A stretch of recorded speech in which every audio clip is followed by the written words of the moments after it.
Hello दोस्तों, मैं हूं सचिन और आपका स्वागत है हमारे एक और नए वीडियो में। और आज के वीडियो में बात करने वाले कि अगर आप गूगल एडसेंस के अप्रूवल के लिए रिक्वेस्ट कर रहे हो और आपका गूगल एडसेंस के अप्रूवल का रिजेक्शन आ रहा है तो उसके रीज़न क्या है और आपको कौन सी बातों का ध्यान रखना है ताकि आपका गूगल एडसेंस का अप्रूवल आ जाए।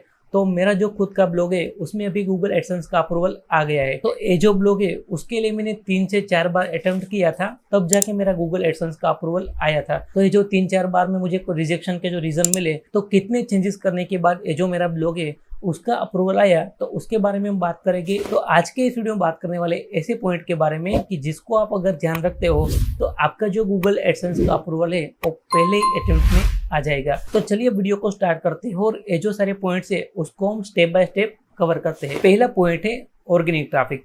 जब आप गूगल एडसेंस के अप्रूवल के लिए जाते हो तो आपको ट्राई करना है कि आपका जो ब्लॉग है उसमें मैक्सिमम ऑर्गेनिक ट्रैफिक आ रहा है। तो जब आपके ब्लॉग में ऑर्गेनिक ट्रैफिक होगा और गूगल एडसेंस के अप्रूवल के लिए जाओगे तो उसकी अप्रूवल की चांसेस थोड़ी बहुत ज़्यादा हो जाएगी। अब हम बात करते हैं दूसरे पॉइंट के बारे में। जब आप गूगल एडसेंस के अप्रूवल के लिए रिक्वेस्ट करते हो तो उसमें आपको कंपलसरी जो पेजेस बनाने होते हैं, तो उसमें आपको अबाउट अस का पेज, कॉन्टेक्ट अस का page, term and condition, privacy policy और डिस्क्लेमर के, तो ये जो पेजेस है वो डेफिनेटली आपको आपकी वेबसाइट पे रखने हैं और ये जो पेजेस है उसको सिंपल आपको फुटर में ऐड कर देने हैं। जब आप ऐसा करोगे तो तब भी आपके जो एडसेंस के अप्रूवल के चांसेस है वो थोड़े बहुत ज़्यादा हो जाएंगे और आपकी जो प्रोसेस है वो थोड़ी बहुत ईजी हो जाएगी। अब हम बात करते हैं तीसरे पॉइंट के बारे में। काफ़ी सारे लोगों का क्वेश्चन होता है कि जब हम गूगल एडसेंस के अप्रूवल के लिए जाते हैं तो हमारा जो ब्लॉग या वेबसाइट है उसमें कितने पोस्ट किए होने चाहिए। तो उसकी कोई गूगल की ओर से स्पेसिफिक नंबर नहीं दिया है कि आप इतनी पोस्ट के बाद गूगल एडसेंस के लिए अप्रूवल के लिए जा सकते हैं या तो अप्रूवल के लिए रिक्वेस्ट कर सकते हैं।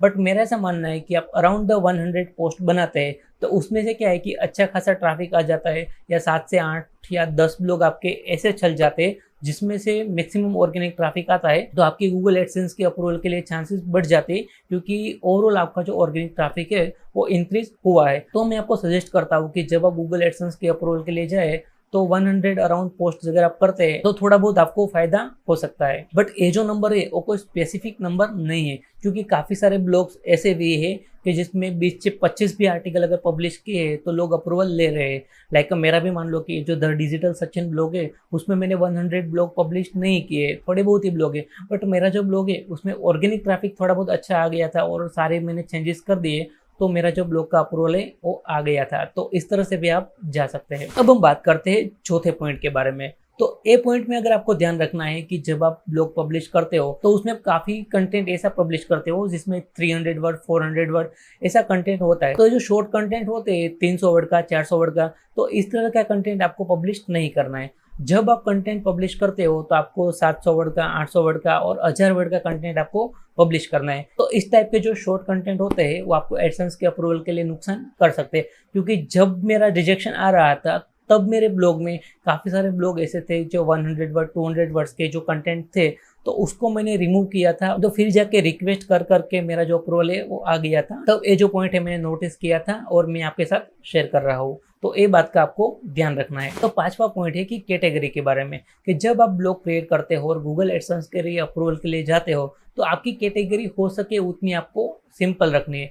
जितनी आप सिंपल कैटेगरी रखोगे तो तब आपको गूगल एडसेंस के अप्रूवल के लिए थोड़े बहुत फायदे होने वाले हैं। लाइक मान लो कि कैटेगरी में ऐसा नहीं करना है कि मेन कैटेगरी बनाए उसमें सब कैटेगरी और उसकी भी सब कैटेगरीज बना के आप जब बहुत सारी कंफ्यूजन आप क्रिएट कर दो, तो ऐसा आपको नहीं करना है। हो सके उतनी कैटेगरीज आपको सिंपल रखनी है और यूजर फ्रेंडली रखनी है, वो आपको थोड़े बहुत फायदे कर सकता है। तो अब हम बात करते हैं छठे पॉइंट के बारे में। जब आप एडसेंस के अप्रूवल के लिए जाते हो तो ये जो सारे लोग हैं उसको आपको कुछ ना कुछ कैटेगरी में ऐड कर देना है। ऐसा नहीं रखना है कि जो अनकैटेगराइज करके जो वर्डप्रेस में बाय डिफॉल्ट कैटेगरी आती है उसमें चला जाता है, तो उसमें कोई ब्लॉग्स को नहीं रखना है।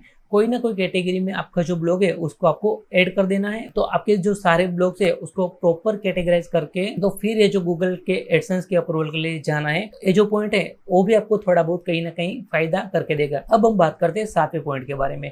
तो ये जो पॉइंट है स्पेसिफिक लैंग्वेज, कि जब आप ब्लॉग पब्लिश करना स्टार्ट करते हो और आपके जब ब्लॉग में ट्रैफिक आना स्टार्ट होता है तो आपको ट्राई करना है कि आप एक ही लैंग्वेज में कंटेंट पब्लिश करो। और जब आप गूगल एडसेंस के अप्रूवल के लिए जाते हो तो आपके सारे ही कंटेंट एक ही लैंग्वेज में होने चाहिए। क्योंकि मेरे साथ ये प्रॉब्लम हुआ था कि जब मैं गूगल एडसेंस के अप्रूवल के लिए जाता था और रिजेक्शन आता था तो उसमें मिक्स कंटेंट था। तब मेरे ब्लॉग हिंदी में भी थे और इंग्लिश में भी थे, क्योंकि मेरा जो गेस्ट पोस्ट का पेज था तो उसमें काफ़ी सारे लोगों की रिक्वेस्ट आती थी कि गेस्ट पोस्टिंग के लिए, तो मैं एक्सेप्ट कर लेता था और मेरा जो ब्लॉग है उसमें कंटेंट पब्लिश करता था। बट उसमें काफ़ी सारे कंटेंट जो थे वो इंग्लिश में होते थे, तो मेरा जो ब्लॉग था उसमें हिंदी और इंग्लिश कंटेंट मिक्स हो गया था, तो उसकी वजह से भी मुझे लगता है रिजेक्शन आ रहे थे। और जो सारे जो इंग्लिश का जो कंटेंट था वो मैंने रिमूव कर दिया और टोटली जो हिंदी कंटेंट रखा और अप्रूवल के लिए गया, तो मुझे अप्रूवल आ गया। और ये जो पॉइंट है वो आपके साथ भी हो सकता है। तो जब आप गूगल एडसेंस के अप्रूवल के लिए जाते हो तो आपकी वेबसाइट में अगर और हिंदी और इंग्लिश मिक्स कंटेंट है तो उसमें से आपको एक कंटेंट कर देना है जिसका ज्यादा कंटेंट हो और मेन जो आपका फोकस हो, तो वही लैंग्वेज में आपको कंटेंट पब्लिश करना है। तो उसके बाद आपको गूगल एडसेंस के अप्रूवल के लिए रिक्वेस्ट करनी है। तो ये बात आप ध्यान रख सकते हो। अब हम बात करते हैं कि 8वें पॉइंट के बारे में। तो ये जो है इमेजेस के बारे में, कि जब आप ब्लॉग पब्लिश करते हो और उसमें इमेजेस यूज करते हो तो उसमें कॉपीराइट इमेज यूज नहीं करनी है। लाइक मान लो कि आपने कोई आर्टिकल लिखा तो उसके लिए आपको रिलेवेंट इमेज चाहिए, तो आप कहीं से भी इमेज को डाउनलोड की और आपके ब्लॉग में यूज कर दिया। तो ऐसा नहीं करना है कि अगर ये इमेज आप कहीं से डाउनलोड करते हो तो उसको भी आपको काफ़ी सारा मॉडिफाइड कर देना है, कि उसमें टेक्स्ट ऐड कर दिया, उसमें फिल्टर लगा दिया। तो ये जो सारी चीज़ें हैं वो कवर करके आपका जो ब्लॉग है उसमें फ़ायदा होगा। तो आपने जो इमेजेस यूज़ किए उसको आप काफ़ी सारी मॉडिफाइड कर दोगे तो ये आपको थोड़ा बहुत फ़ायदा होगा और आपकी जो कॉपीराइट इमेज है वो ट्रैक में भी ना हो सके और आपको एडसेंस का अप्रूवल आने में फ़ायदा रहे।